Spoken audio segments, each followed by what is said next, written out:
Can anyone in Philadelphia theater tell me what the sports of professional wrestling and competitive rock climbing have to do with a verse of Shakespeare? Or not to be? That is the question. Or the spectacle of music theater? That I can tell you in one word. Tradition!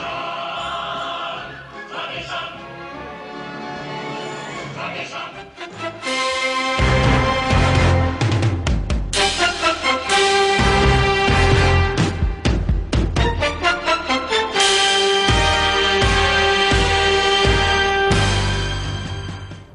I'm here at Citizens Bank Park, where last night, over 40,000 people turned out to watch the Phillies clinch a berth in the World Series. Across the street at Lincoln Financial Field, almost 70,000 people turn out every other Sunday to see the Eagles play. And at nearby Wachovia Center, the Sixers and Flyers pack in crowds of 20,000. In Philadelphia, sports and sports fans are everywhere. But so is theater.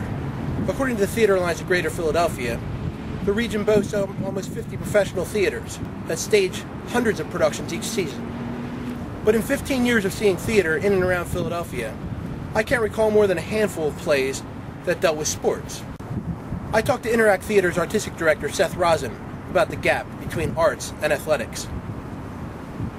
I think there are more sports movies that are good because movies can take advantage of the actual games, the actual sporting events. Though I will say this is a rare event where we actually are doing wrestling in front of you. You see Take Me Out, you're not seeing baseball. You're seeing guys talk about baseball. In this, there's a lot of talk about wrestling, but there's some actual wrestling. And I just think it's hard to put sport on stage literally. Oh, fair enough. You probably couldn't even expect Michael Jordan to make a jump shot on cue for 8 shows a week. But as the Pennsylvania Ballet and many of the city's other dance companies prove, you can control a lot of the chaos of movement on a stage. So maybe the performers are different. Are actors somehow lacking the ability to play athletes on a stage?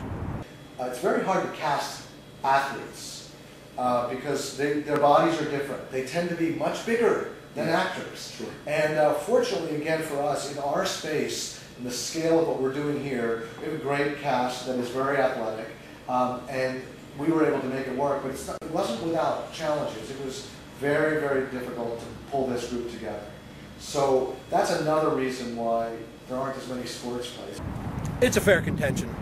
Of all the actors in Interact's show about professional wrestling, only Jeb Krieger comes close to the size of Eric the Smoke Moran, the only professional wrestler in the cast. And Nice People Theater Company's Miriam White and Nicole Blitcher told me that they had to sift through the profiles of lots of actors who essentially couldn't look the part of competitive rock climber or perform the physical demands of climbing on a rock wall on the stage. So what about the actors they do hire? And what sort of additional training would that require? What was the training like getting ready for this role? I got kind of into running and eating more protein and memorizing my lines. But one thing that was really awesome with the training is that 2 weeks during our rehearsal period, pretty much towards the beginning, the Philadelphia Rock Gym in Oaks, PA, gave us a 2-week free membership. Basically, everyone in the cast and design team, and so we went in there and trained in a real gym, and that was fantastic because the majority of us had zero experience. I asked the same question to Juan Pacheco, who plays Mace in Interact's production. Once we got in here and started working with Tony the Hitman Stenson on some actual wrestling moves, you know, it takes a lot of flexibility and agility and stretching and core strengthening, and it's really demanding. Even though there's not a heap of a lot of wrestling, just to be able to pull off the slightest move, you have to have a lot of core strength for it. So I dropped at least 16 pounds. While getting kicked in the face looks tough, at least Juan didn't get injured during the rehearsals. What kind of injuries have you suffered while getting ready for this role? Lots of little bruises, but one particular injury that I'm still sort of recovering from. I was fully up over a very tall boy's head, and his hands were fully extended, and I dropped from there and tried to catch myself with my hand, which is not very wise. and I just jammed like these two bones together, and then my elbow kind of hyperextended in the wrong direction, so it was like, and that was really painful. Putting on a play about sports obviously demands far more than a typical production requires. So given all these extra demands, why did Interact and Nice People Theater pick these plays?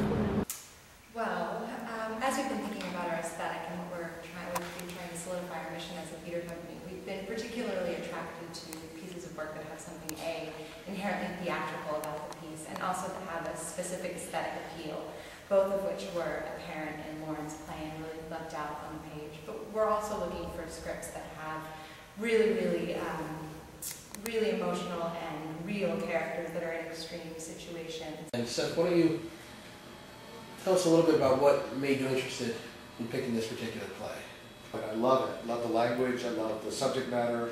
I love its theatricality, its characters, its world. But at the same time, in the world of professional wrestling, the play explores some very serious, very Interact core issues about race, about stereotypes, about class. So we feel like it's a great blend of what Interact's about traditionally. Okay, companies have an artistic mission, but I can't imagine that marketing or the desire to appeal to new audiences has never influenced an artistic decision. So it seemed logical to ask if they would consider producing more plays about sport in the future. I was wondering if the play was a success for that reason, would it inspire you to pick another similar play in the future with a similar kind of content? I think really we just judge each thing that we read on its own merit, and it's not, we don't really look for specific content as much as what just really grabs us. The possibility of drawing in new audiences that maybe wouldn't go to a theater if the show wasn't about sport have anything to do with the decision? Yes, actually, what we felt is that that we might attract some new audiences that are interested in something that's a little bit more sport-oriented. We also thought we'd attract a lot more younger people because the play has a very live, dynamic, progressive, fun, edgy feel to it. Would you like to see more plays about sport? You know, as someone who loves both? I would like to see more good plays about anything, and sports, I think, can sometimes make a really effective plays. So why don't we see more plays about sports then?